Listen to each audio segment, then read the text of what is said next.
Welcome to the Grappling Grappling Rewind Podcast. Welcome to this week on the Grappling Rewind Podcast. On this week's show, we are going to recap the 2023 IBJJF Absolute GP and the Blue Collar FC eight-man tournament. We are also going to preview BJJ Stars, the heavyweight absolute women, and talk a little bit about Quintet 4 coming up soon. As always in the show, I'm your host, Maine, my co-host, Miranda. How you doing, Miranda? I am slightly sick. It's good times. Yeah, good times. You just got back from Masters Worlds. You texted me this morning and you're like, hey, I'm sick. We are going to do the show remote. And I went, that sounds good. I don't want to get sick.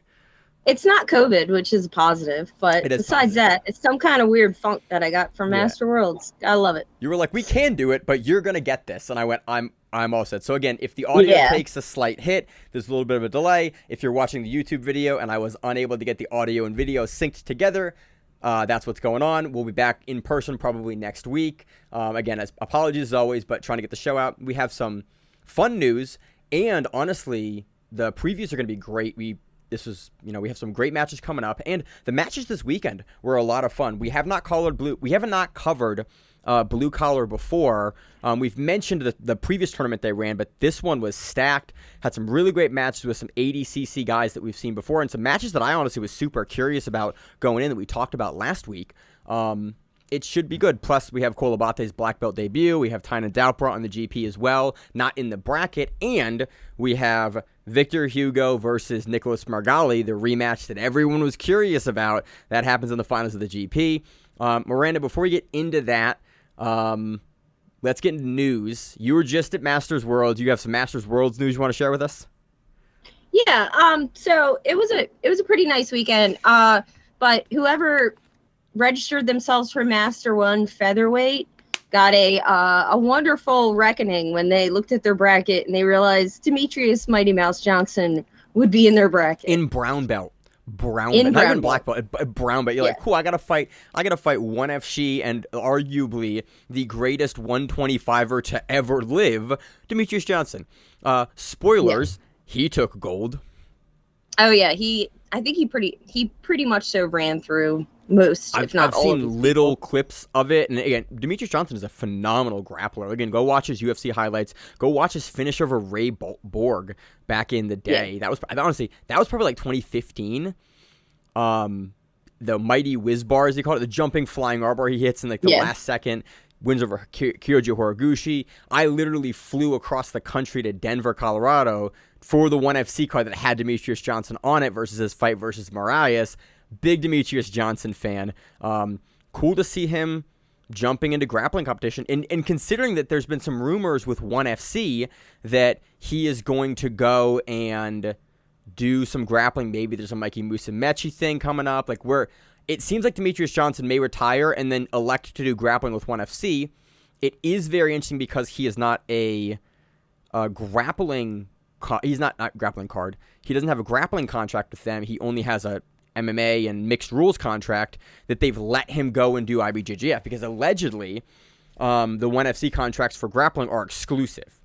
And so that was really interesting. You're not getting, but for Master Worlds, you're not getting paid for it. No, but a lot of the guys that have talked about like the Superman and other people that we've seen get kind of courted by 1FC, it seems like if you get, at least for on the grappling side, I do not know on the MMA side. MMA side, it's pretty standard for promotions to go and allow you to do any other sport that's not striking.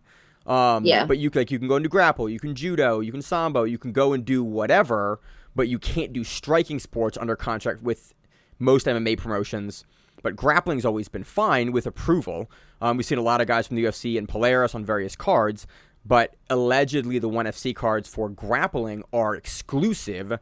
So it is interesting that Demetrius Johnson is, again, probably under an MMA contract, and he's a long-standing champion with them, and is going in grappling. That's sort of, it was interesting to me on the contract side of 1FC, and I'm a big fan of what they're doing, but I'm not a huge fan of exclusivity. So it was just interesting that we saw a DJ go out there, win Masters Worlds at Brown. Again, not a professional match. He paid to go and do Masters Worlds, but it was an interesting wrinkle when I watched that. And JT Torres, I think he took second. He lost to a teammate in finals. Yeah, Michael Lear, right? Yeah. Yeah. And then Josh Hinger won his division and his absolute division. So he won Master 3, middle black, and then Master 3 absolute he won. Which I think is just crazy. You're like 5 years ago, you can go to Masters 1, like you didn't have necessarily the monsters. Now it's like, oh, Hinger is a medalist 2 years ago at ADCC and is in Masters 3, and you're like, a good luck hobbyist guy that's not a guy like Josh Hinger. But Hinger's done Masters Worlds for years and years now. That's a standard tournament that he does, and he usually wins that tournament most of the time. Sometimes he'll even do the Vegas Open and Masters Worlds in the same weekend. He did that, I think, a couple of years ago. He did that as well. Well, they had Jiu-Jitsu Con, but Jiu-Jitsu Con was just at adult, I think. At least for no-gi, it was only adult. I think they did a gi version, but I think also it was only adult, and then they did kids and novice or something. So usually what they do for Masters Worlds is they used to do the Vegas Open was gi and no-gi, or at least gi at that time as well, so you could bring the whole family, and your adult, your kids, all your gym could go out. They could do the Vegas Open, and then everyone else could do Masters Worlds, the World Championships for Masters. And a couple of years ago, they rebranded it all to Jiu-Jitsu Con, and it seems like no matter who you are, there is a tournament happening that week that you can participate in alongside Masters Worlds. Yeah. So they're really aiming to make it a big thing. It's a huge thing. It was 26 mats. Wow. And so each 13 mats were like their own kind of little area. So you had to know what number you were and then figure out what group of mats you were on to be able to figure out like what bullpen to get yourself into.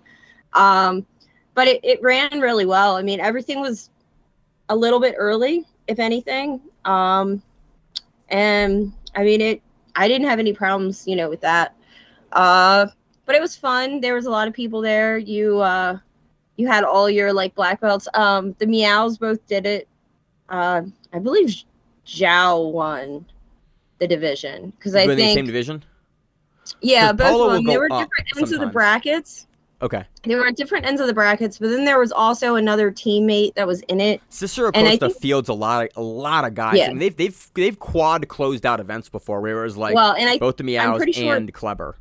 Yeah, and I'm pretty sure they're all four were all Costa people. Yeah. In their little Cicero bracket. Costa frequently closes out that featherweight and light featherweight. I forget.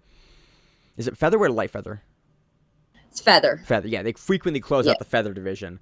And we've talked about it for years that it kind of frustrates us that, like, occasionally those guys there will not be a medal round match because they'll just close out through. Well, and they, like, Paulo and Zhao have different, like, I guess they have different team names. They both say Costa, but, like, one says International, Cicero one doesn't. Costa International and Cicero Costa, and they both register under... And the quad will all register because you have two people from each team in the bracket. Yeah, that's and the way way that it gets bracketed. So there's two different teams, Cicero Costa International and Cicero Costa. And this has been a long thing that we've seen for years and years. So they all get bracketed on the corners so that they don't meet until the semifinals and finals. And then they don't fight. They close out. We're seeing less and less of that. But again, they were out there. It was you were talking about it was a huge event. Oh, yeah. It was huge. Like, it was a big, huge convention center. Everything was in there.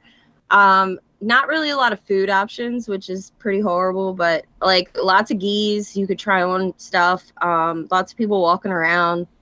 Who else? Hodger Gracie was just wandering. He's really tall, like, super tall. He's a giant. His legs are really long. Like, he's a big gigantic man, yeah. Yeah, he's a gigantic man. And Travis Stevens, I guess, is somehow affiliated with Fuji. Because he's like the Fuji rep, or as part owner of Fuji, maybe even. I don't know. I think I bought a gi from Travis Stevens, or at least he helped me when we were, and I didn't realize who he was at first. Cool. And he was like, "That's Travis Stevens." I'm like, "Oh, I didn't realize that." You do judo at a really high level, and I've watched you for years in jiu-jitsu as well. You got your black belt in 3 years because you were a medalist. Yeah. So I mean, it was fun. It was fun seeing everybody, being around everybody. Yeah, it was a good time. So, and the GP, I actually had tickets to, so I attended the GP. Do you want to go into that? Yeah, let's do the GP. That was Okay. news. Okay. Do we have any other big news this week? We had something else come up, and I forget what it was. We just had the last Quintet week. announcement. I'll bring it up now. If you're interested, Herber Santos is in a lot of trouble. He's probably a pretty bad dude. Look it up if you're curious.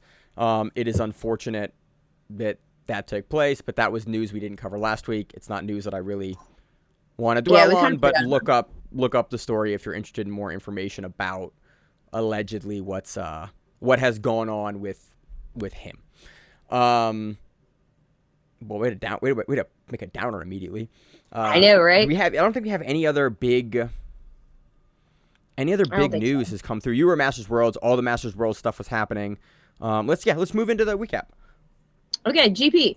So I had tickets for the GP. Thankfully, I lost my first round, so I got to actually make the GP. Thankfully, I lost my first round, so I got to make the GP on time and watch the whole thing. I lost in the first round and actually split the ass out of my pants. Like literally, I tore a gi in half. So we're moving from middle back down to feathers. I don't even know how I did that, but anyway. So I lost. So we went to the GP, and it was kind of it wasn't. First of all, I forget how I even found the tickets. Like I was online and I just saw that tickets were available, and I was like, "Hey, I want to go to this," and I bought tickets. And I guess they only sold like 300-ish tickets, because a lot of people were looking for tickets and they were sold out by the time we got there. So we had to find how to get there first because there was no like indication of where to go. And it was upstairs, like 2 floors up. And it was in this nice little, it was a really small, it reminded me of like a small little, like local pro card tournament. Like a little ballroom, like it had maybe, ballroom event essentially. Yeah, it was like 300 people. It had like two things of seats that went up, but you were like right on the mats. And you sent me some pictures of it, and I was like, "That's like you were a couple rows back. It looked like phenomenal seats to see the match." I was like 3 rows back, and we weren't even like the front. There was maybe 2 or 3 rows behind us, and it almost made you feel like you shouldn't be there because there was a lot of people around you, and you were like, "Hey, you're famous. You do really good jiu-jitsu. Why the hell am I here with you?" You know. So that was kind of cool. But it was a great event. Like I said, it started a little off time, but everything in jiu-jitsu is kind of normal. When stuff starts on time, you're like, "Oh, that's weird." Yeah, you're like, "What the hell? This does this." But yeah, and it was a 8-man absolute bracket. And there were some like changes at the last minute where like people, I think Stefan Banna replaced who'd he replace? I should know this fact, but I do not. He replaced someone. I don't have that up. Regardless, so let's run through the first round, because the first round's pretty quick for half the matches. Yeah. Let's start. Where do you want to start? Because you were there, so you're gonna drive this segment, Miranda. Where do you want to start? I got my notes up. You were there. Okay. What was really weird was we didn't start on the left side of the bracket. We started on the right side of the bracket because the first match that showed up was Nicholas Meregali versus Francisco Lowe. And unfortunately, I don't know Francisco Lowe's whole name. So until today, when I looked at it, I was like, "Oh, that was Francisco Lowe." I did not recognize him at all. So he was also probably a lot larger than he normally, competes at. I mean, we've seen Francisco Lowe. We talked about it on the preview show. Mostly in no-gi. We've seen him in gi, and when he does absolute, we've seen him get kind of, I'm not going to say big brother, but like we've seen him be imposed on by much bigger grapplers. Meregali and Lowe are not the same size. Like Meregali is very clearly the much bigger guy, and that kind of informs the submission that he hit. I mean, he hits essentially a top double arm lock or smother choke on Lowe to finish. But I do have to say, like, Lowe's foot sweep at the beginning of the match was freaking awesome. Yeah. I was a fan. And Meregali got pissy about it because he didn't think that was a foot that he should have gotten 2 points put against him. But it was definitely a foot sweep. It was good. I mean, again, I came out of here being impressed with Lowe, but not being surprised about the outcome. Like, eventually, Yeah. Meregali he gets slowed down. He gets past Lowe's guard. What Lowe did impress me too, because he did when Meregali went to do the sweep that he winds up doing in finals To everyone. the lasso what is it called? It's like an overhead lasso sweep. It's those. Yeah, it's it's a the lasso. sweep that Meregali hits. It's a hook sweep with a lasso. Yep. Yeah. When he went to do that to Francisco Lowe did I'm just going to throw my hips into it and float over the leg. And I was like, wow, he actually did that. And then he just went into X guard and got swept. Yeah. But So it was cool to see, like, because Lowe was the smaller guy, and we know. I mean, go back and watch the Tackett match between William Tackett and Francisco Lowe on who's number one to get an idea of just like how much athleticism Francisco Lowe can impose on a match. He did that there, and then Meregali went, "Oh, that's neat." X guard and sweep you over, and it's kind of what we see from Hugo and from Meregali. You'll stop that first round of sweep, and they'll just punch a De La Riva hook through, or they'll punch an X guard hook through, or they'll punch, because they're so long. Yeah. They'll punch something through your float pass or your step pass or something, and then just take you the other direction, or lever sweep you or tilt sweep you. Meregali gets on top, immediately passes the half guard. Like, he didn't really spend any time getting into mount. And then he does what we've seen Gordon do a lot. The guys just get that super low mount, control both arms up over the head, walk it up, and then for some reason I thought this was a shoulder lock. He just lifted Lowe's hands above his shoulders high enough, but Meregali was also straight on, so it could have been a smother choke. I think Jits Magazine listed as a smother choke, so it's one of those I don't really. Called it. Francisco Lowe would be the guy to ask. They called it a smothered choke on like everything that I saw, and that's kind of what we thought happened while we were there. Okay. Like, that's what it seemed like happened. Matt side. Yeah, but I also didn't see his arm. Like, I kind of saw his arms go up, but I don't know. It looked more like a smothered choke than that makes sense. So yeah, it was neat, but it was. Again, when we preview, it's kind of the result that we expected during the preview last week of like, yep, Francisco Lowe, I love his game, but Meregali probably just, for a couple of reasons, is going to take that, and he kind of does in the way we thought he would. What's the next match you want to go to? The next match, then we had Gutenberg Pereira versus Paulo Morin. And that was Gutenberg being Gutenberg. Yeah. He did, I'm trying to see. This whole tournament was, we didn't learn much about anyone in this tournament. This was everyone bringing their A game. This is, again, we learned a little about Francisco Lowe. Like, I'm more impressed with Francisco Lowe leaving this match, but everyone else in this tournament, it was like, yeah, Pereira is incredibly long.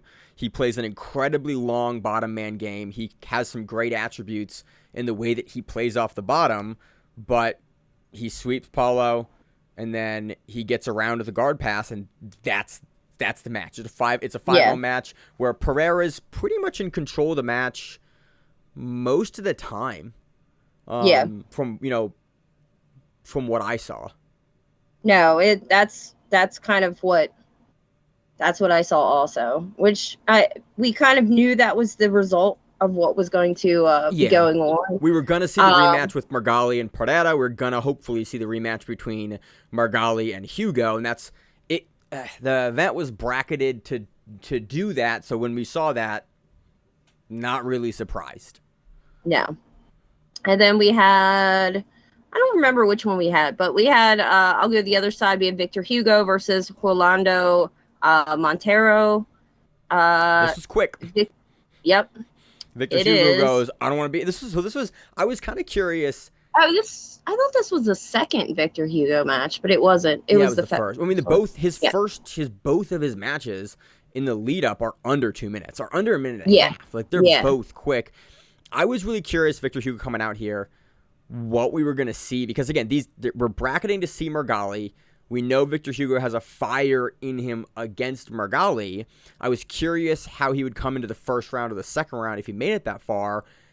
This match would, Victor Hugo's coming out hard and fast. He's looking to put people away. He's looking to get to Meregali as quickly as possible.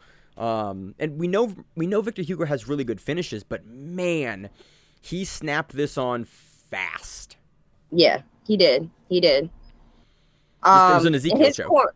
And his corner was screaming. I mean, he had Lovato and Sanji in his corner, and they were both very excited about, all of his matches. Yeah.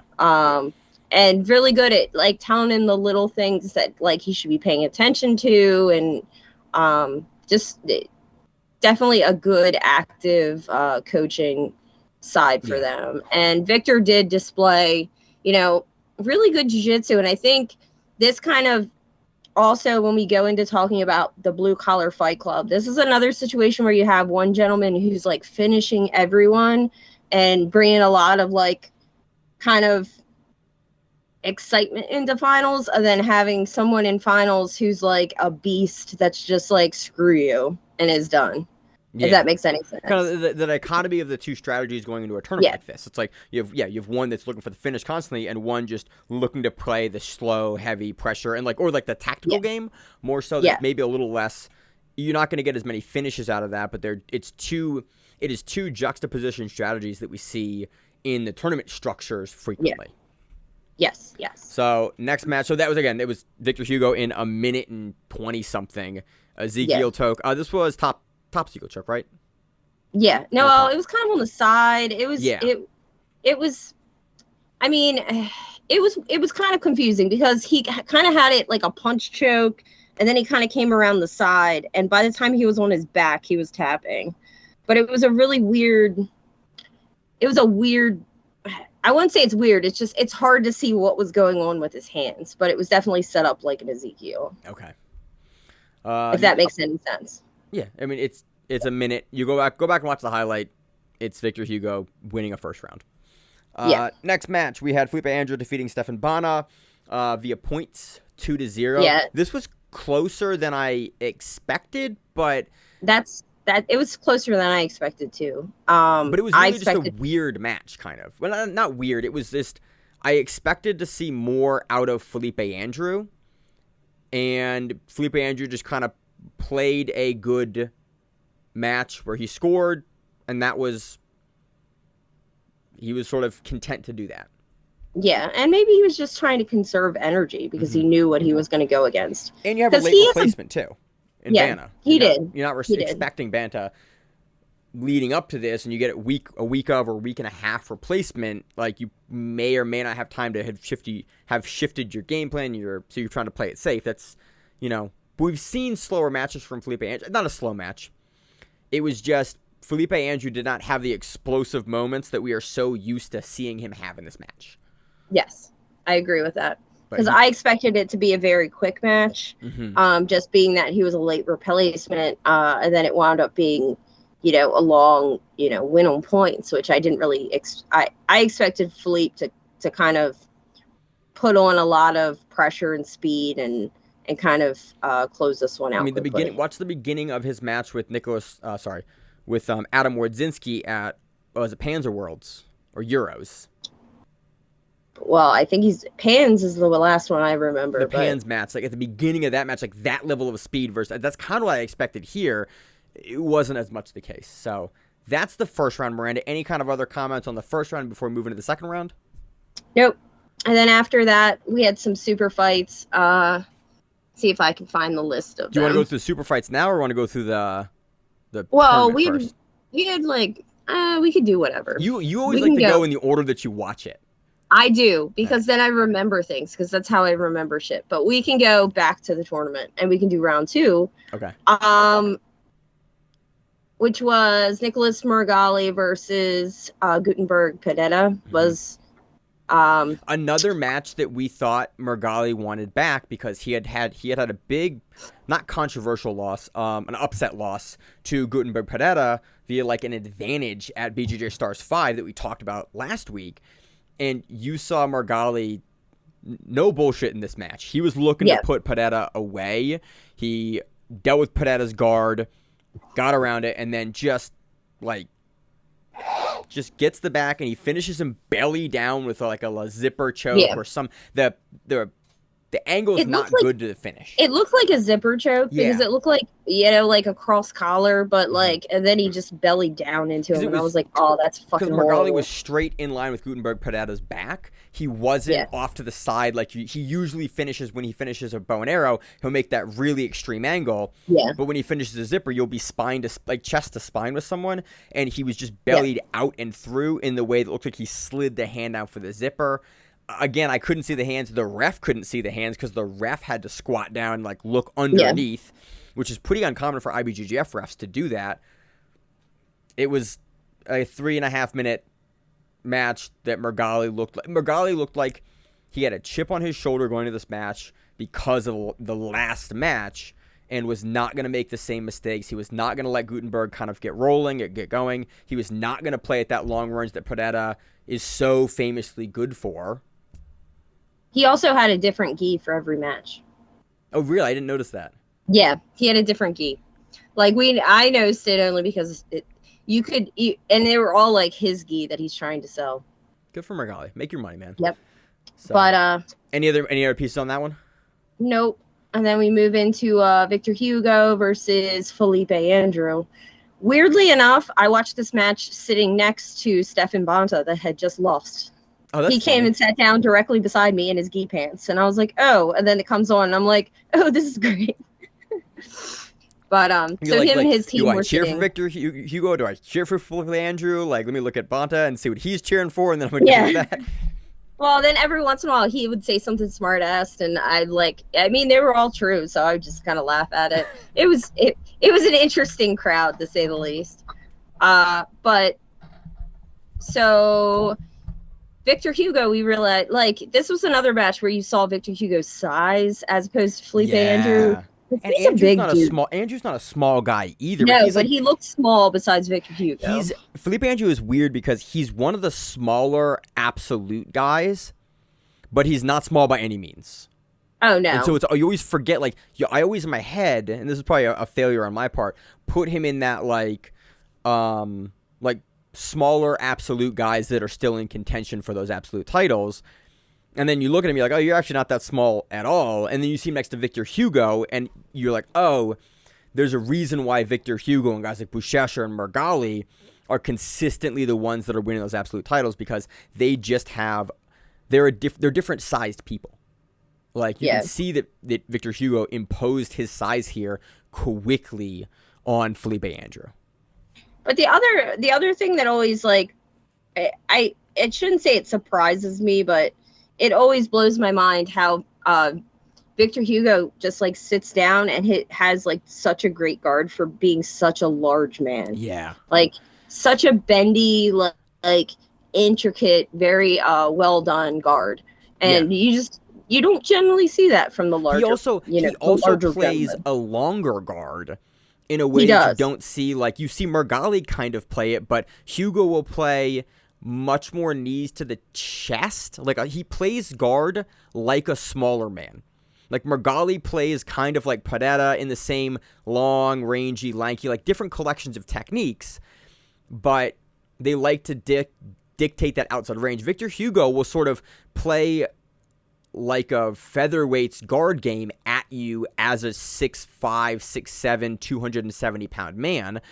What I thought was really interesting in this match is the way that Victor Hugo is able to get the triangle, actually. He kind of pulls Victor Hugo pulls Fellipe Andrew into the close guard, and then he sort of, I wish we had a better camera angle, he sort of just hops up halfway across the arm of Fellipe Andrew as Fellipe Andrew's trying to posture up, and then he puts enough pressure on Fellipe Andrew that he forces Fellipe Andrew to pop his own arm out into the triangle, and then Victor Hugo goes, cool, you're one arm in, one arm out in the triangle now, and just powers him through the triangle. It was.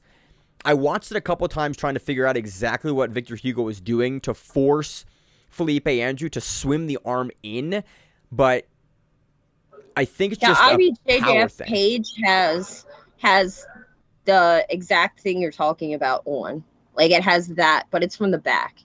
But they have that exactly what you're talking about. So if anybody wants to kind of follow along with what you're speaking about, their Instagram page has that precisely. What precisely? And it shows that he does kind of like jump up over the shoulder, almost like he's going for like a belly down armbar, kind of jump up the shoulder. Yeah, and he just kind of grabs it from there. It was a really interesting setup. It was I couldn't exactly figure out like especially what he was doing to force Fellipe Andrew to take the over-under position, because with Victor Hugo, that is not something you want to do. So I was just curious about the setup that he used to force that, because Fellipe Andrew, like, you saw him try to yank the arm in, so he would be both arms in the triangle, or both arms in the guard, but you see Fellipe Andrew elect to pull the arm out to try to get out that way, and that's really it. And this, again, it's just over a minute. Victor Hugo finishes the triangle with Fellipe Andrew. Not much more to really talk about in the semifinals, at least on my end. No, not at all. Right. And then we go into the finals. So this one is one that we were really looking forward to. Again, it was bracketed away. This is probably what we were going to see. And it's like, can Nicholas Meregali beat Victor Hugo essentially again and get that one back? Well, the last time, let's remember, the last time he didn't technically win. He won the match, and they took it away from him. But I'm saying, like, the finger. I think that's me. You technically won, and then untechnically got IBJJF'd at the event. He gave the finger. He gave the finger, and yeah, we do. You gotta behave slightly. So, Nicholas Meregali, you talked about it earlier. This was a great. I think the last hook sweep. Yeah. This match, and that's how he gets the 2 points. This match speaks to Meregali's tactics. Hugo pulls first. Hugo puts up some really good offense. Meregali at one point in this match, this was the coolest piece, other than the hook sweep that Meregali hits, the coolest piece in this match, and maybe this tournament for me, was the way that Nicholas Meregali balanced out of Victor Hugo's single leg X to 50-50 to X guard transition, and you saw Meregali do almost a half split and just almost do an outside Toriando. And this is something that I've been trying to do and looking at doing for a long time. To see Meregali do that out of Victor Hugo's transition X guard was wild. Like, the way and the smoothness of him pushing that leg down and going almost not into the splits, but like very, very long balanced leg position. And Victor Hugo, even with the topside grips, being unable to tilt Meregali over. Victor Hugo starts to tilt, and Meregali is able to get the leg down to step over it and start to pass out of it. Like, the sequence from Hugo is going to take over almost everyone else in the world, regardless of weight class, with that technique. Nicholas Meregali is one of maybe 5 guys in the world that are going to be able to get out of that in that way at this level. And after that, after Nicholas gets, so they both stand, Nicholas pulls, and then he gets the lasso hook sweep which was great tactics. It's like, I do not want to end up back in Victor Hugo's guard after this sequence, because Victor Hugo has to stand up to try to tech sweep Meregali off of the X guard that Meregali has stepped out of to avoid the pass. He has the leg still. They both stand. Meregali goes, nope. And I was like, that is why Meregali is so good. For tactical decisions like that, now you put Victor Hugo in your guard and you force Victor Hugo to pass. Victor Hugo is an amazing passer, but he is known for his guard.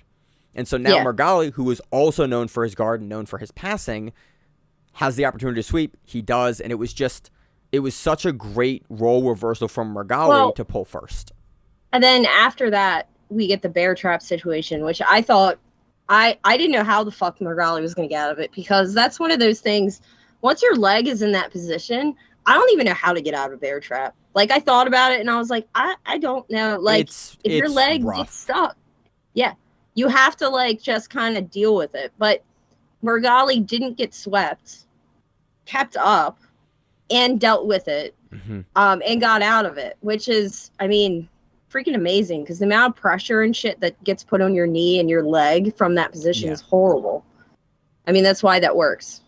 It works for a good reason. Then Meregali gets back to the guard, and it's the last 2.5 minutes of the match are Meregali up 2 points, doing enough in the guard, and Hugo, I'm not going to say Hail Mary passing, but definitely...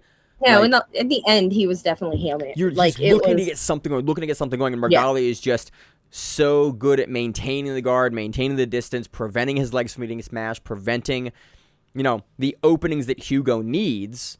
That Hugo's trying to like leverage all his pressure down, and he's trying to basket the legs. He's trying to step around, but Meregali's so long, keeping Hugo away and preventing him from ever being able to get a really, really even close guard for like an advantage score at all. Time expires.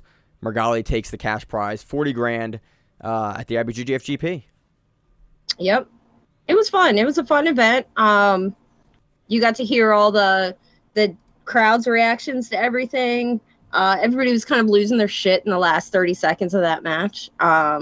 Everybody definitely was trying to give Victor Hugo any knowledge that they had, if small, during that last 30 seconds, which wasn't entertaining. But it was definitely a fun time, and the whole tournament really flowed well. Yeah. Like, it wasn't the normal GP where you have like an hour and then you have another match and then you have another half an hour. I think the whole thing is like 2:48 on the video. Yeah, it wasn't long It's at like all. that is, we've said it for years, 2 to 2.5 hours for a jiu-jitsu event is the sweet spot.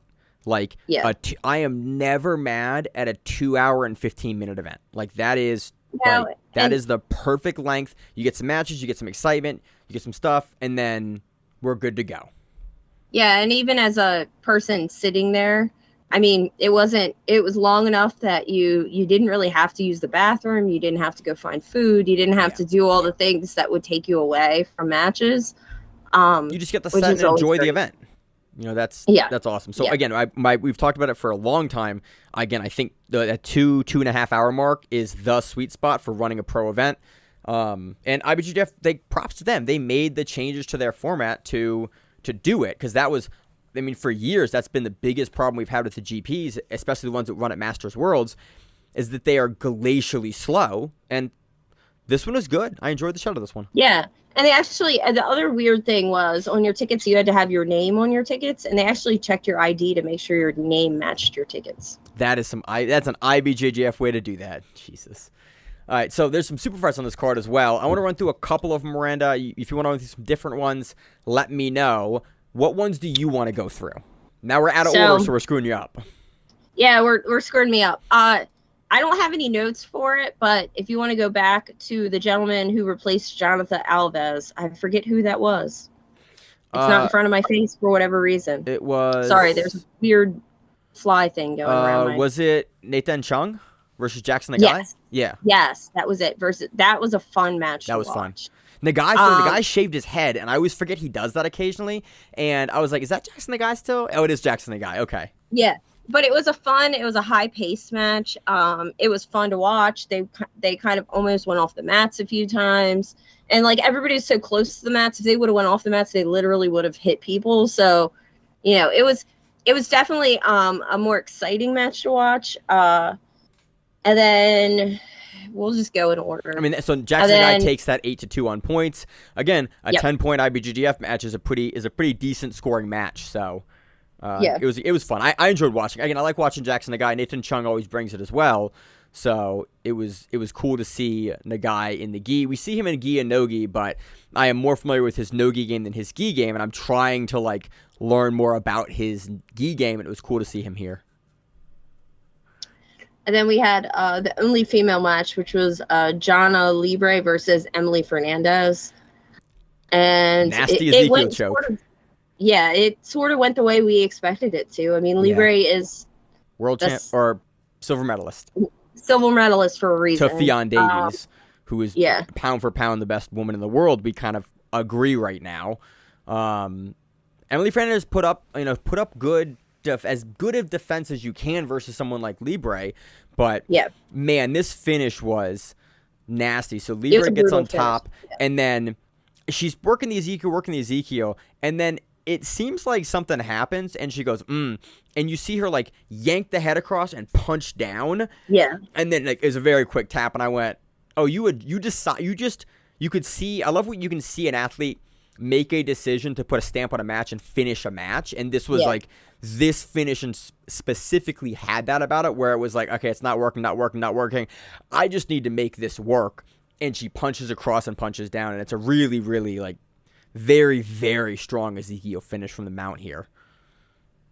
And then we had Ronaldo Jr. versus Sebastian Rodriguez. Ronaldo, the amount of pressure that he gives and the pace that he puts up when he's passing is ridiculous. Yeah, and Sebastian's a guy that'll push a heavy pace too. He can slow down later in matches, and we've seen that from him in the past. But very, very good. I was kind of surprised here how much Ronaldo could just roll around Sebastian. Sebastian was trying to get back to the positions he wanted to work from, and Rolando just kept being a step ahead, a step around. He was covering the back. He was looking for the back for that one big back take sequence. You saw he put Rodriguez on the defense for the majority of this match. And you saw Rodriguez sort of struggling to sort of take the momentum back. And when high-level guys talk about the momentum in a match, this is a really, really good example where it's like Rolando Jr. pushes a pace this entire match, and he never lets Sebastian Rodriguez begin to take the control of the match himself, and he's just on the back foot, trying to recover, trying to get back to the positions he wants to work. And Ronaldo, in those middle sequences, as Rodriguez is trying to recover, is just looking to pass or throw by or take the back. Or wasn't a ton of submission offense in this match, I think, from one armbar, but just consistent. It's a bunch of 6-0 advantages. Yeah, it was a crazy amount of advantages. Yeah, a near back take, near passes. It was a very fun match, but I think, like you said, pacing wins this match, and just the amount of offense that Ronaldo can put up, is why he's able to walk away with the victory here. So next we had Cole Abate versus Eduardo Granzotto. Granzotto. They said his name on the broadcast, and I didn't realize his nickname is Doodoo. Okay, I heard it on the broadcast, and they said it multiple times. I couldn't tell what they were saying. Doodah or Doodoo? It was Doodoo. Okay. It definitely was Doodoo. Okay. And if his name is Edward, maybe that's what they call him. I don't know. I'm not sure. This was what I expected from Cole coming into black belt in the IBJJF, an IBJJF style match. But we also didn't see complete dominance from Cole Abate. But that's what I mean. That's kind of what I expected. I expected Abate. Again, Abate is an amazing nogi player. One of the best in the world in nogi. In the gi, he is, again, amazing as well, but I think the gap that he has pushed in nogi is a little smaller in the gi because he doesn't have a lot of the super athletic movement he can do. Guys can slow Abate down, and Doodoo kind of in this match was able to do that. Has a really great guard, was looking for the inversions. You saw Abate frequently, Doodoo would grab the pant grip, hold him in place, look to scissor sweep, look to X sweep, and you saw Abate, amazing balance, not letting his hip ever get tilted down and tipped, which is something that we've seen him in the gi and no-gi do. But Abate is really smart tactically, and all the guys in the AOG camp are smart technically and tactically. He gets two advantages here. He gets one for an early toe hold because Doodoo looks to kick him over, and Abate goes, okay, grabs a toe hold, pushes in. It looked very tight. Doodoo turns out, pushes away. Yeah. Abate gets an advantage because, again, a submission that requires defense usually will get you an advantage in IBJJF. It is pretty mosaic, but I thought it was a very reasonable advantage to get for that submission offense. Then later in the match, you see Doodoo go to really quickly to a deep half, and you see Abate immediately almost get a near pass off of it, and he gets another advantage for that. Yeah, and he does get all the way to the hips, and Doodoo's just legs just wiggle back through. You just magically see his legs come back around. I'm wow. Very good. He's not a guy that I'm super familiar with because, again, new black belt, we on the show, especially in the gi, usually start really looking into guys' games at black belt. So I'm not going to lie, he's not a guy I'm super familiar with. Very, very impressed with his guard work here and the gripping sequences that he used to keep Abate at the range that he wanted. You could see Abate looking to make range, looking to outside pass, looking to sort of inside pass, but Duda was the entire time preventing Abate from ever being able to start like hustling with his motion and his movement to get away. And he tried Cole tried the crab ride bolo a couple times. Like 3 different times, I think, in the match. Yeah, Something and he like would just that. like grab a hold of his gi, and I was like, oh, that's how you make that stop happening. Yep. I didn't realize, you know.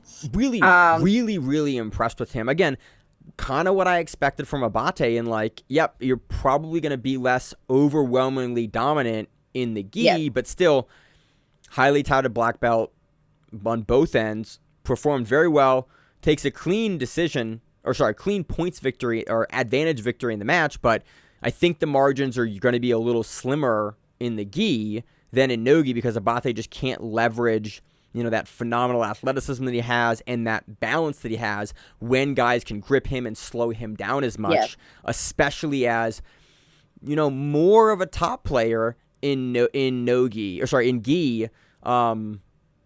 than no gi. Yes, I agree. But it was fun. Then, it was definitely a fun match to watch. And then we had his teammate, Tynan Dalpra versus Pika Pow. Is it Pika Pow? Give me a second. I wrote it down. Pika Pow is what they were saying on the broadcast. Okay. Jan Paiva. Okay. I know him as Paiva. Oh, okay. So we had the two of them. That was like the last super fight before technically we went in the finals of the GP. And Dapper triangles by Pika Payu in like 30 seconds, and then spends another 2-ish minutes working for the triangle, and eventually goes, all right, he loops under the arm, and he goes violent arm lock. Just the same way that Victor Hugo, the whole triangle sequence. Yeah. The Dalpra triangle sequence is pretty cool too, because he actually lets him out of it so he could readjust it. Like he's in it and then he lets him out and then he jumps it again. And you just watch him like slowly readjust it by like moving his hips around, the arm around. And he wins by violent arm lock. He doesn't actually win by the... Yeah, you saw him at the end loop the arm. He's on it because Papa's doing a great job of putting the forearm in the center of the hip line to keep it from getting like that closing off that other side of the neck. And then eventually the upper goes. You can see him after about 2 minutes of like fighting this, adjusting it, fighting this, adjusting. He's like, man, I'm going to burn myself out here. You see him switch tactics, loops under the arm, almost goes a straight arm crunch, but loops over to get the head and then just finishes down over top of the elbow with the violin. It was exactly sort of what we expected from Tynan Dalpra if you are not Jensen Gomez. Yes. That's what we expected. So again, I thought it was a great event. This was the best, I think the best or second best GP that they've run for the men. I think the timing is great. I think that the matchups were exciting and interesting. I think the people that they had were good. These are the GPs that I want to see the IBJJF run, and I thought it was good. What were your thoughts live? You have any other kind of closing thoughts live? No, it was great. It was a great event to watch. It was definitely like I didn't know what we were gonna get because tickets were $100. I didn't know if we were just gonna be back like in the mats of Jiu-Jitsu Con watching it or like what was going on. Well, but they definitely made it. That's how it's been before. Yeah. So, but they made it a nice little intimate event. You could see everything, you could hear everything, and it was fun. It was a good time. So, if they offer these again, you should definitely try to get tickets and go. As a fan, great time. Plus you get to sit with a bunch of fancy people while you do it, hear them screaming and making their comments all the time. It's pretty fun.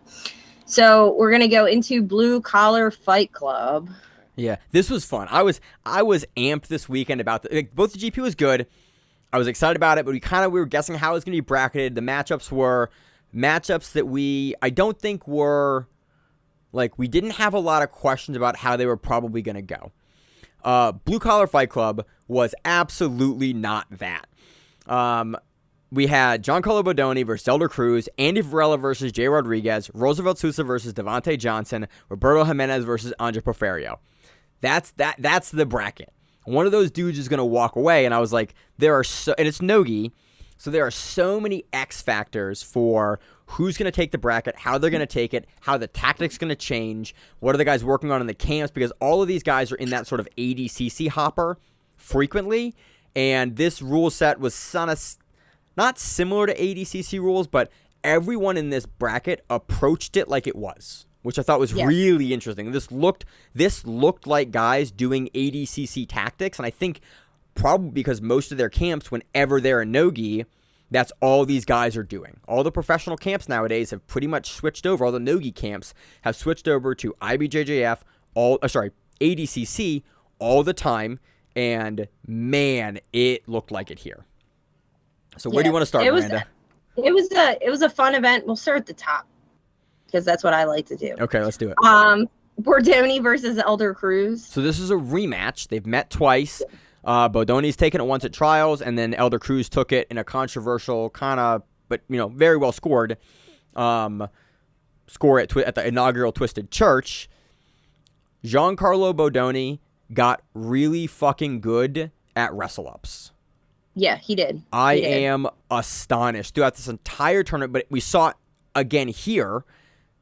Man, you can see how much work. He reminds me of, honestly, late career Damian Maia, where he gets your leg from like a long position, and he just will suck it in, and he will get you up, and he will either get you down with it, or he will force you to standing defend and get out. But the distance that Giancarlo can tech up from, and like he seemed in this entire tournament a couple times to literally get like a hand on someone's thigh and be able to turn that into fully upright standing single legs, or like butterfly guard tech throughs or spin outs up to the top. Yeah. We have not seen this from Bodoni before in this way, like at this level. These are wild improvements and changes to Bodoni's game. And I was, as the 88 champion for ADCC, I love it when we see new shit from champs. It's like, Bodoni got put on his butt in the Pedro Mourinho match and struggled to get up on Pedro Mourinho because Pedro Mourinho plays at that distance.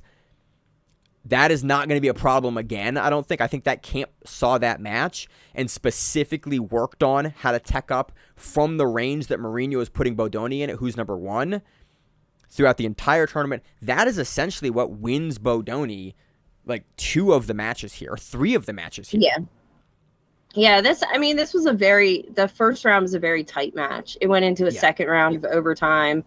And Bordoni wrestles up, but this time... Oh, wait, let me cut you off here. Format for the tournament here. 10-minute first round, no points, submission only. Then if there are no submissions, you move into 2.5-minute overtimes, first to score. So guard pass, sweep, takedown. I think the only thing we see is takedown and sweep. There's a sweep for one of them, I think. Yeah. But so that's the format for Blue Collar FC. I think it was very easy to understand. Now, back to what you were saying, but because I wanted to give context for why we were in the second round of Golden Score. Yeah, we're in the second round of Golden Score. And I think this time Elder Cruz just realized that Bordoni was going to wrestle up, so he just kind of sprawled upon him. And he did, in wrestling, what they call an Iranian lift. He go out the back door, and he just kind of went out the back door and took him down. Oh, and that's what that's called? Yeah, an Iranian is when you go through the legs, like when you're both down but you're under them, and you go and you either sit through and put them up and come back through their legs, or you can sit through, or you can just kind of come through that way, but you grab one leg and you take them to a side. Yeah. It's called an Iranian lift. Oh, I've heard the term. I've never actually I have a problem with my wrestling is terrible, and so I've heard a lot of wrestling terms over the years, but I very rarely slot them in because, again, historically, jiu-jitsu's not had great wrestling, and so that's one of the things that I've been trying to fix recently is my understanding of wrestling terminology for when it does come up in jiu-jitsu. Yeah, it was an Iranian. It was an Iranian, and we did them at a seminar.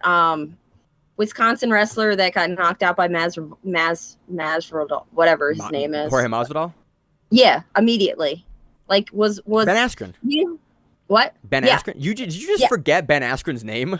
I did. And but I'm Wisconsin wrestler that got knocked out by. I'm on cough medicine right now. Okay. Boy, that is such a random way to get to Ben Askren. Wisconsin wrestler that got knocked out by Masvidal immediately. He was from Wisconsin. That's what I remember. Okay. This is how I remember shit sometimes. So anyway, the Iranian won him, and we go into round 2, which was a very exciting match of Andy Varela versus J-Rod. This was fun because we have Varela previously being at 77 kilos for trials and for ADCC, and J-Rod being at 88 kilos, being the trials winner at 88 kilos going into the World Championships. And so Varela has gotten bigger. I think J-Rod has also gotten bigger too, but Varela is, we talked about him at the trial show at ADCC, like he is by far one of the biggest 77ers in ADCC. So the fact that he's up probably at 88 now is not surprising at all. They were the same size in this match, I think. Yeah. Or very close to the same size in this match. They were. And it was a lot of good wrestling moves. I mean, J-Rod could get started on something, but Varela did a really good job at, like, knocking it down. Varela's like, there was a couple times. Speed is amazing here. And Varela's not I think I always forget Varela's credentials for wrestling, but he was a good high school wrestler or even collegiate. I think he was a like state level high school wrestler, and so was J-Rod. Like this was a straight up two guys that are comfortable in their wrestling, wanting to sort of showcase and show off their wrestling to each other. It wasn't like obstinately where I'm only gonna wrestle, but it was both guys looking to best the other person in the wrestling, and you saw a lot of non-jujitsu wrestling, and you saw actual wrestling. Like at one point, J-Rod hits a dirty duck under, like gets over and does the big arm, like a big duck under, but from the knees completely, and catches Varela, comes out the back. Varela gets out. There's another time where Varela is able to snap down J-Rod completely to get almost around him and put him on the ground. There's one time where Varela hits the one time like he holds him down, he grabs like a cradle where you go under the leg and you have the head, and somehow like J-Rod stayed up. He like threw his leg back. I don't know how. Some of these times like I don't really know how they stayed upright. Lots of years of wrestling.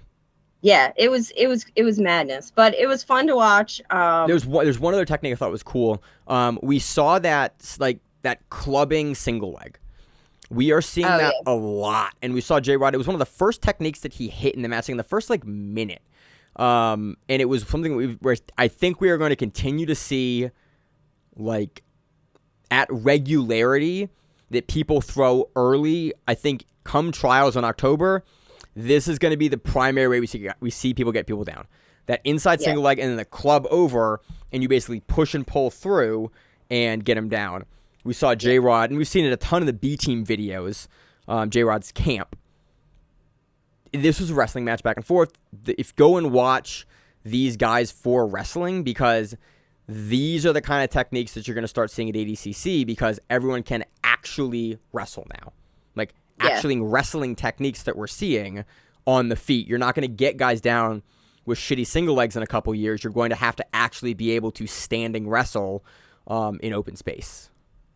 Yeah, and going back to Master Worlds, Hanger hits he grabs the collar and he slides out in singles, and he kind of does the same movement. Yep. It's the same movement as, I forget what he calls it. He calls it something, but you grab the lapel on the one side, but you outside single the other leg. It's like a swing single almost. Yeah, it's a swing single. That's what it's called. And so yeah, it's the same basic movement, but it was a good back and forth match that went into the second round of overtime, just like the first match. Well, it finishes and actually goes to decision. Varela gets the decision here. I thought that was the correct decision. I thought J-Rod had good moments, but Varela, I think especially towards the end, he was able to put J-Rod down and keep him down for more sustained periods of time. And also at the very end of round 2, J-Rod shot and Varela got some kind of like cradle on him. And I mean, J-Rod sort of pulled, but then like he kind of went to his back. Like that little sequence, I think, was one of the sequences that won Varela the match, because Varela almost passed him at that point. if you take it as a takedown or a pass, either way it would have counted if it actually would have happened. So Varela moves on, which I was excited about because I like watching Varela. He's always exciting. I like watching both guys. I mean, I think I'm a big fan of J-Rod. I think I've talked to him personally. He was on the same flight as me, coming from Vegas back to the East Coast. But yeah, Varela looked great here. I think it is the correct decision in this match that Varela moves on. Both guys look good. It is cool to see Varela up, now a weight class up.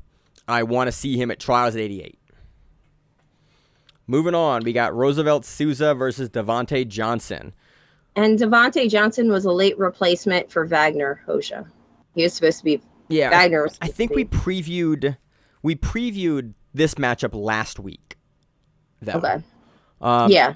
And we really kind of didn't know. And I think we were kind of wrong in the way that wrong in the way that we previewed this last week. We were kind of expecting Devontae to have big bursts here and there. He'd been kind of hot and cold with the pacing that he has for his matches.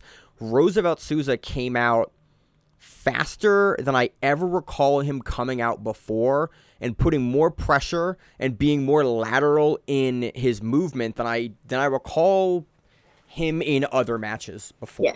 And he hit the most clean John Wayne sweep I think I've seen in a long time. Yeah. And I mean, it was against somebody that is a very high level person, and he did exactly what black belts do to me. And then I'm like, it's that outside lever sweep to the back. He just gets you up. He goes a 2-on-1 grip on Devontae's arm, and then he goes same side leg that he has the arm on, and he just sort of tilts over, and is just over. And I watched that. I went, okay, Roosevelt Souza has an insane 2-on-1 grip to be able to hold Devontae Johnson in that position, prevent him from posturing up, and to have the hip strength to tilt Johnson over and then drive him over and get up was wild.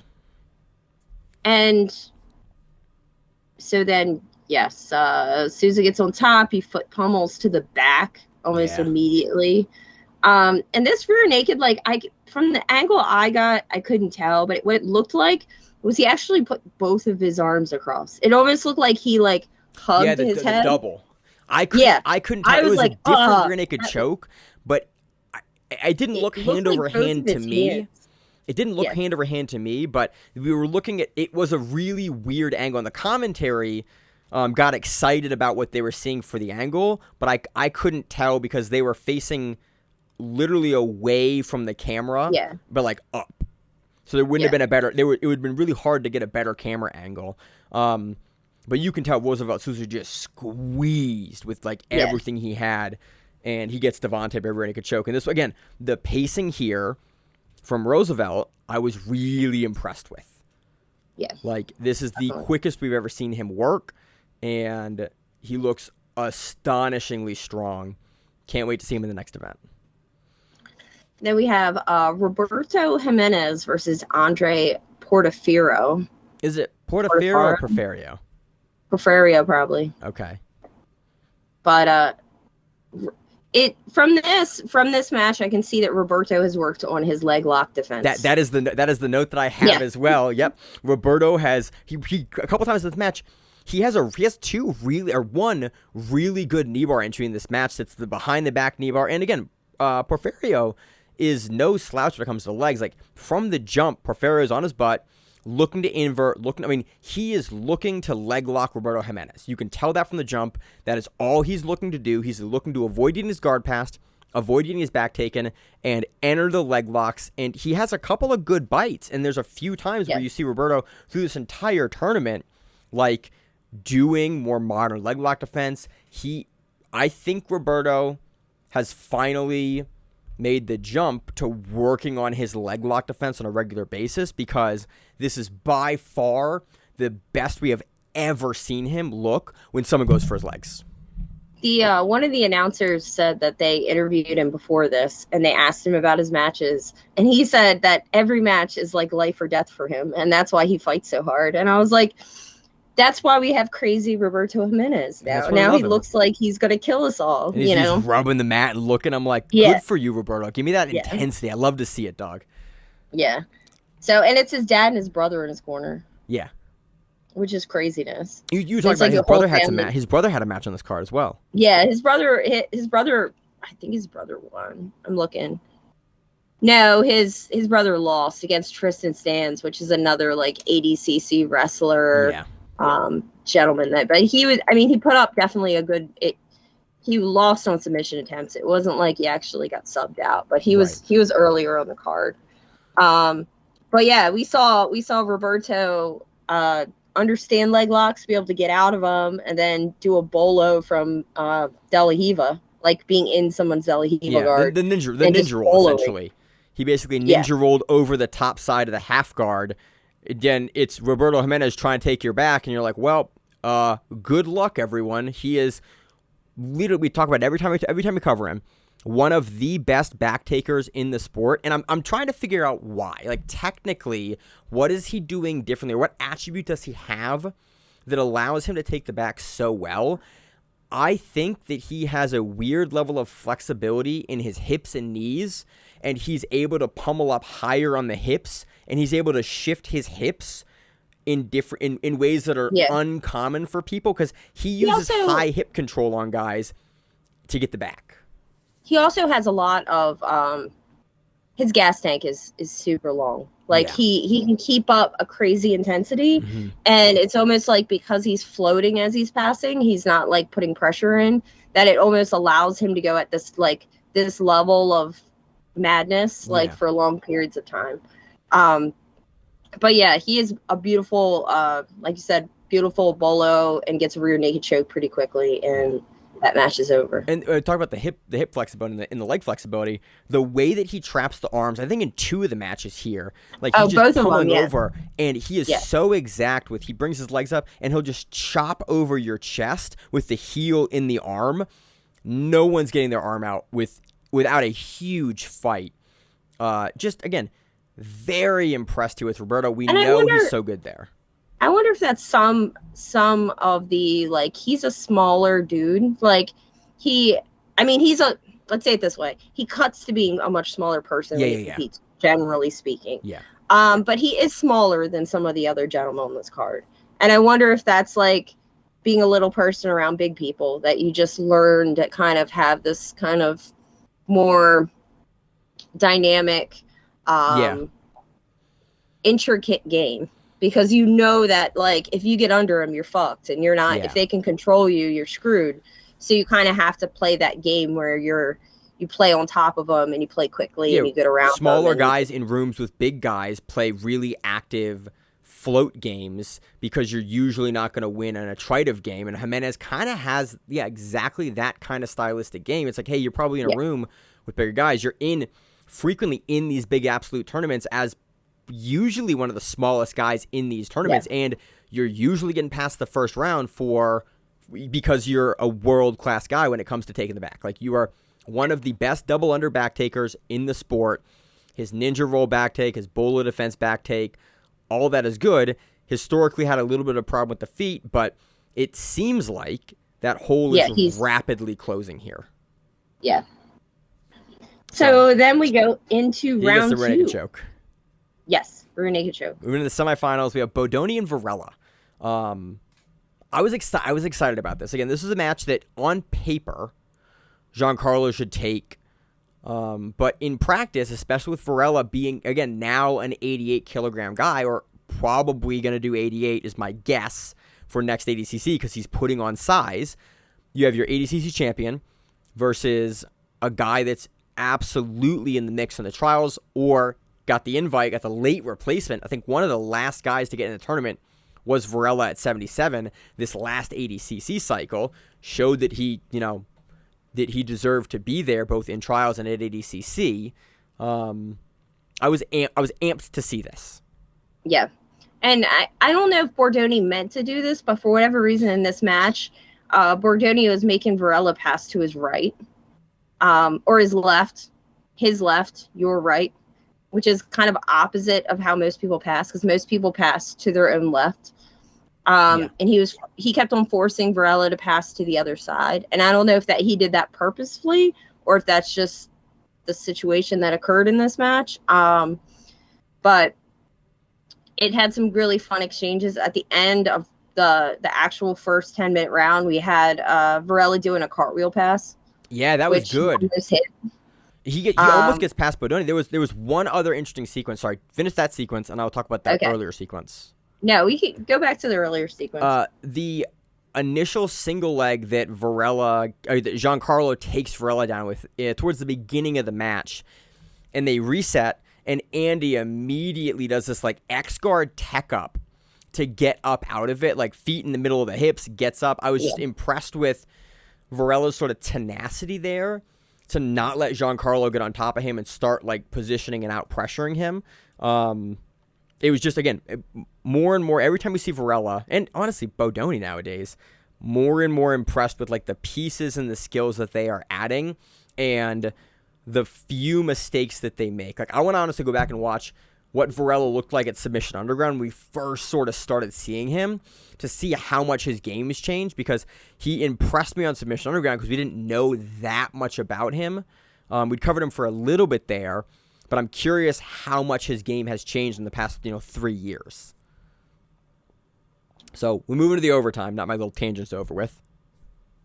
Yeah, and we get 2 rounds of overtime. And I mean, it goes to another judge's decision after that point. And Bordoni wins. I mean, he did have more attempts. He did have more submission attempts. He had a couple wrestle ups, which Varela stuffed, but he still got all the way up to his feet a few times, which tells you something. A couple of them were close. Like you saw Varela really have to do late stage wrestle up defense, late stage single leg defense, where I think there was 1 or 2 of them where even the commentators were like surprised that Varela was able to get out of the position. I was like, oh, he's going to get down here. And then Varela is able to push off or get up or have the balance to tack out of those spots. And this is what I was talking about earlier about Giancarlo.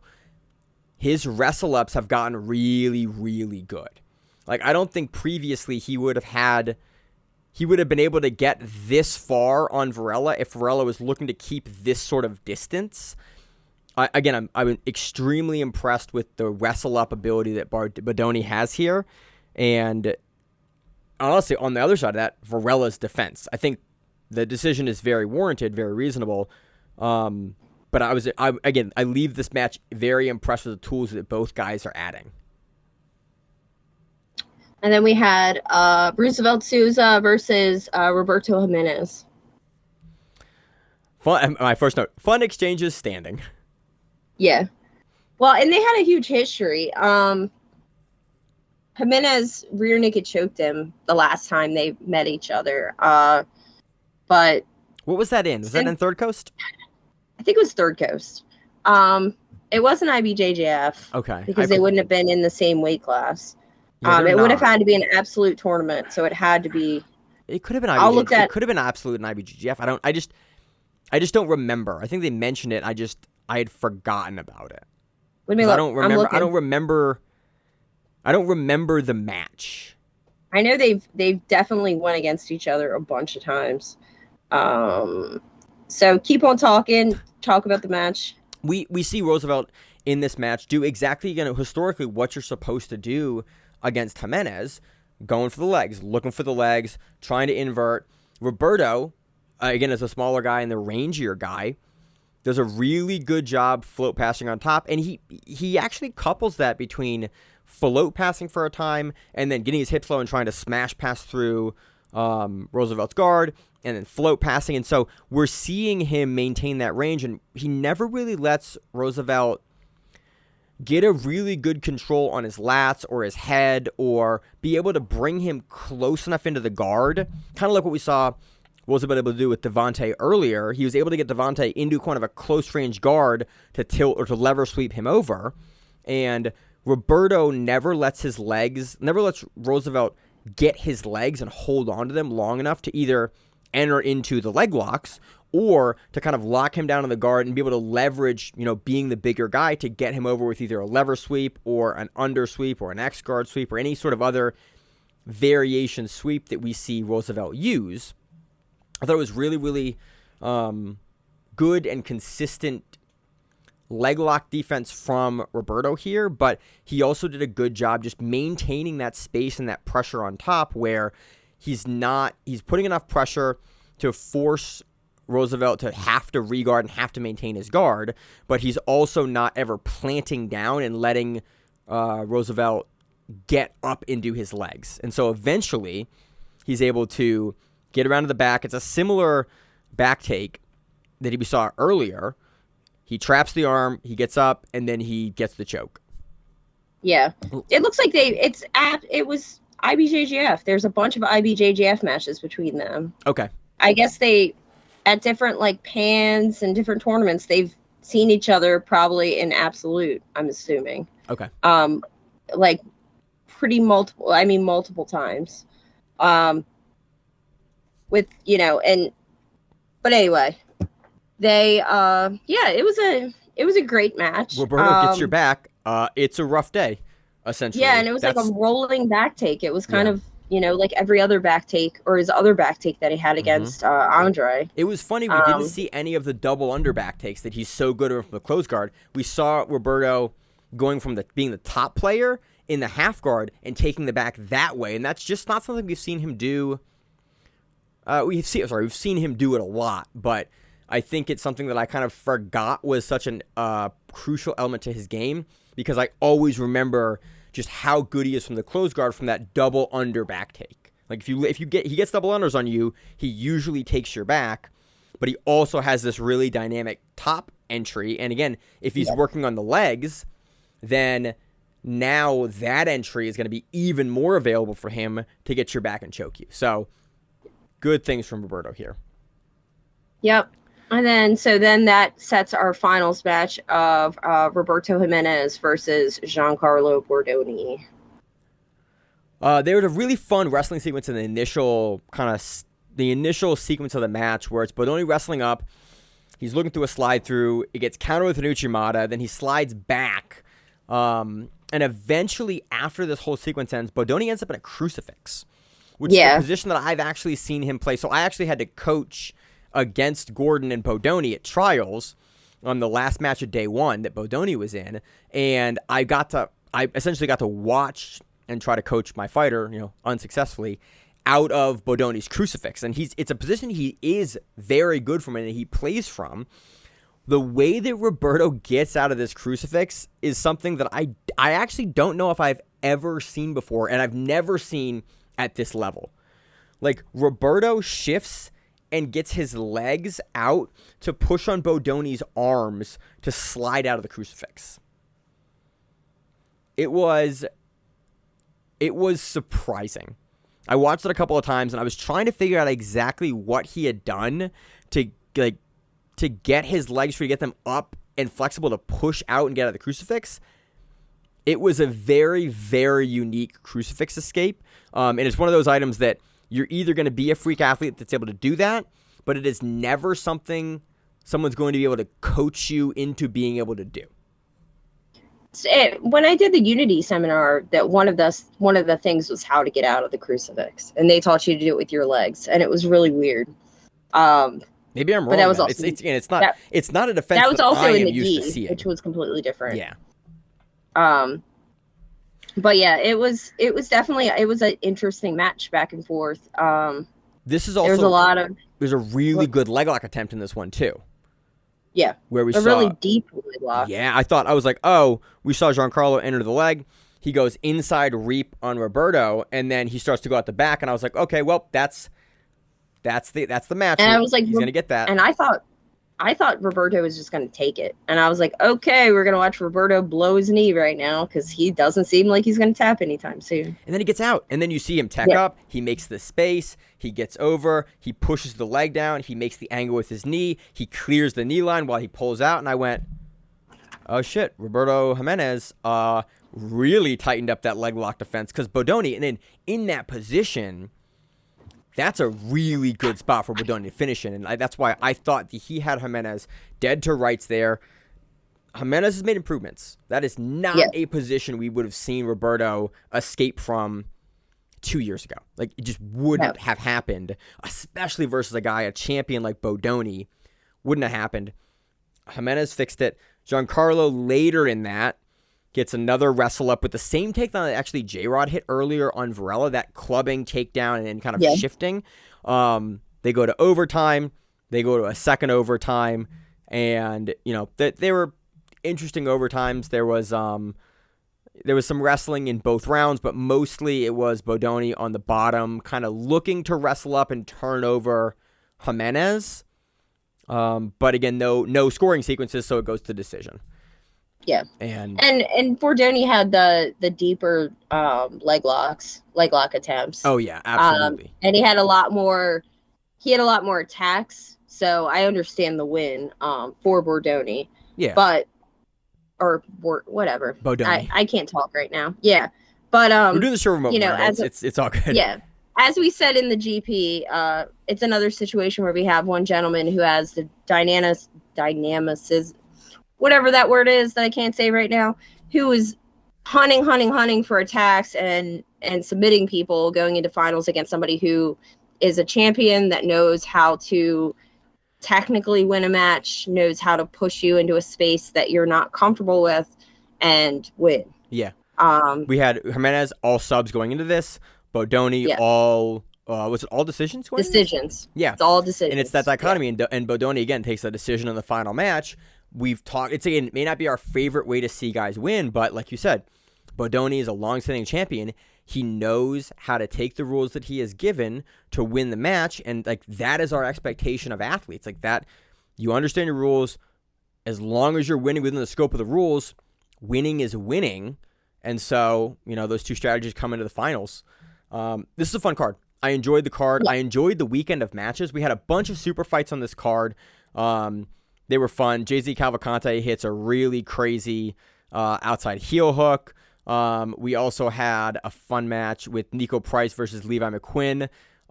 Lucas Lira defeats Sean Yadamarco via decision. Lucas Brito defeated Roberto Francione via decision.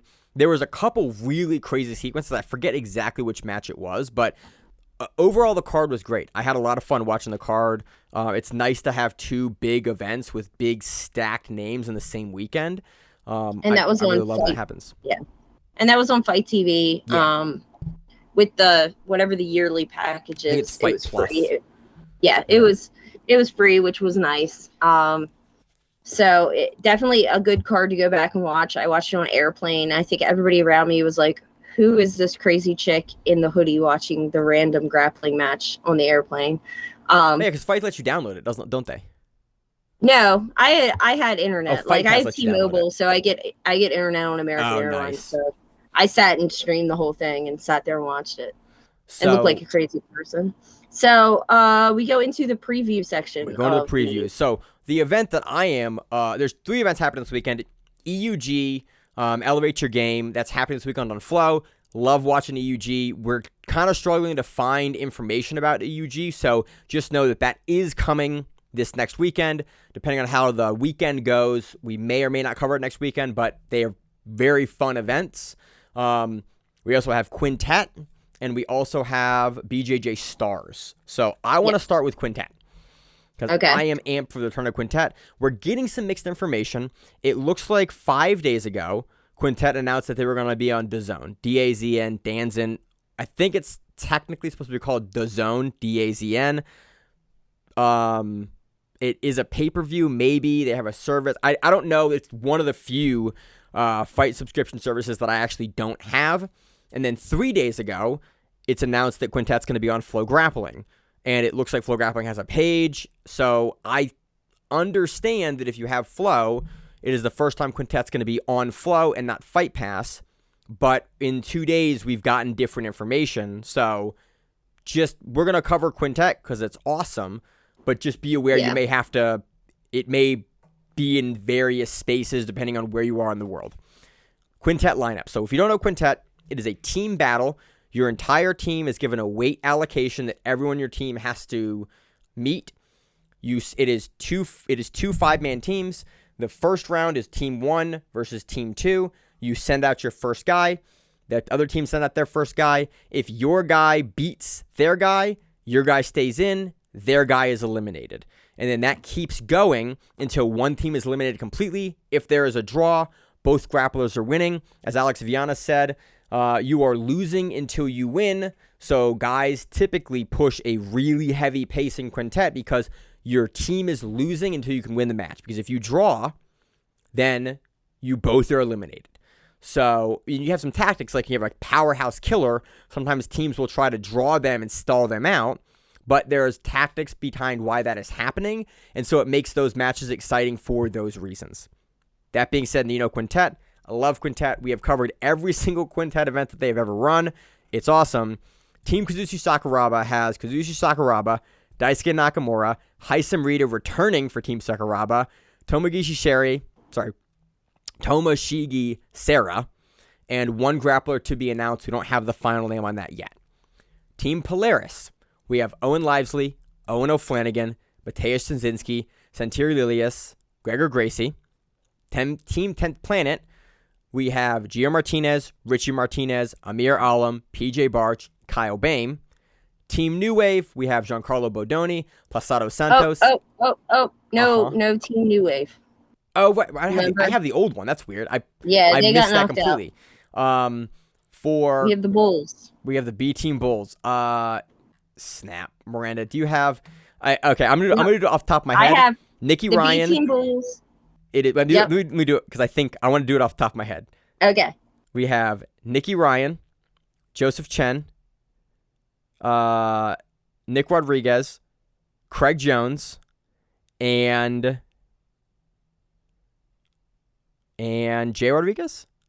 Mm-hmm. Yeah, hell yeah. You were correct. I did it. I could have looked it up, but I just remembered. That tells you how excited I am about this event, that I can remember who are on all the teams, except for forgetting that New Wave's out.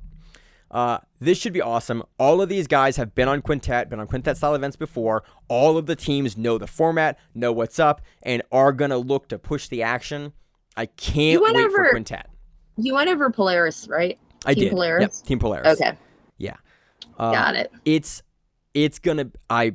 They are always a lot of fun. I would always suggest sit down, just watch the whole thing through.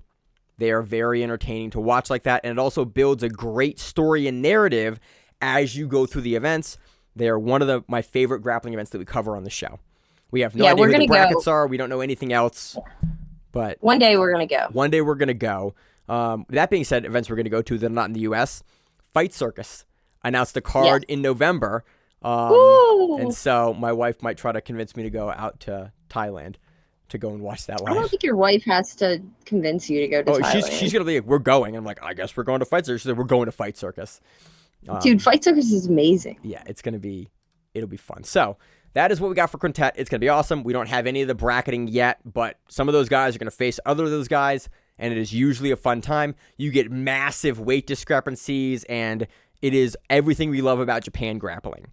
Moving on to BJJ Stars Gladiator 9, the female GP heavyweight event. Again, I love that BJJ Stars is highlighting the women and the heavyweight women here.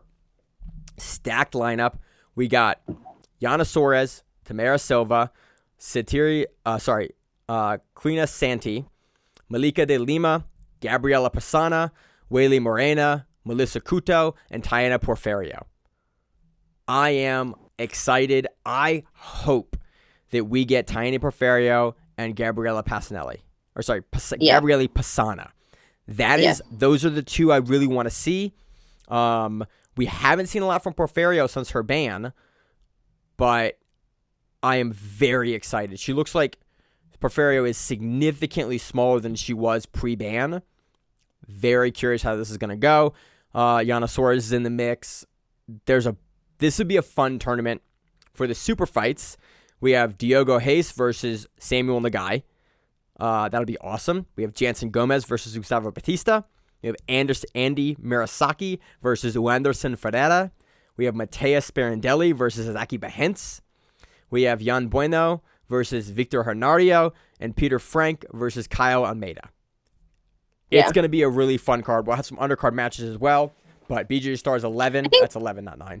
If I remember correctly, Peter Frank also won his master bracket. Because I watch him all the time because he does the crazy flying arm bars. Yeah, from, he hit one. He won at Masters Worlds. That's what I mean. Like he was at Masters. Yeah. He hits one in every tournament I've ever seen him in, and he's because of his hair, you can kind of find him anywhere. Yeah, very, Like, very he's aggressively dyed blonde hair, and he's just jumping for arm bars on guys, and it's he's doing all kinds of crazy He won shit. Masters Worlds as well this year. So yeah. that's what I got, Miranda. I know you're sick. We got promotions at the gym here in about 25 minutes for me. Any other kind of closing thoughts for Masters Worlds this year, or for going out there, other than getting sick from Vegas? No. Anything else? I mean, it'll happen. I'll be back. I'm in no-gi season now, so we now do all the no-gi fun things. Yep. And I'll put the gi back on at some point. I bought a red gi from Fuji, which I'm really excited. Well, burgundy. Oh, It's those burgundy. are nice. Those are. I almost But bought it's one nice. of those. It's close enough. Yeah. I have 2 red So- gis, an orange gi. I have a bunch of colored gis, and I love the red ones. Are always awesome. I love how they look. The burgundy one is like my favorite color. It was a really nice one.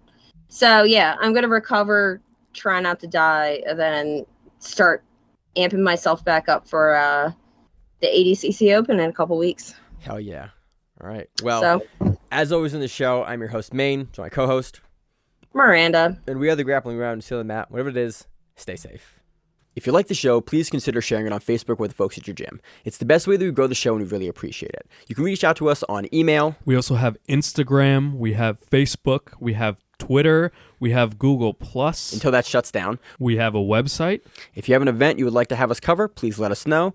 If you have a name, like most people do, and you'd like to have us stop butchering it, Let us know. reach out to us. The show is also available on YouTube, Spotify, in addition to iTunes and every other podcast service. We very much appreciate your time, and thank you.